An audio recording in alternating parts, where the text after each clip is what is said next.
कल्पनामै भए नि देख्छु भनेको यही बेलामा कलमको मसिसकियो सानो मायालाई केही कुरा लेख्छु भनेको यसरी झेल्दैछु दुःख अनि आँसुमा खेल्दैछु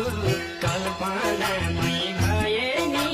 देख्छु भनेको यही बेलामा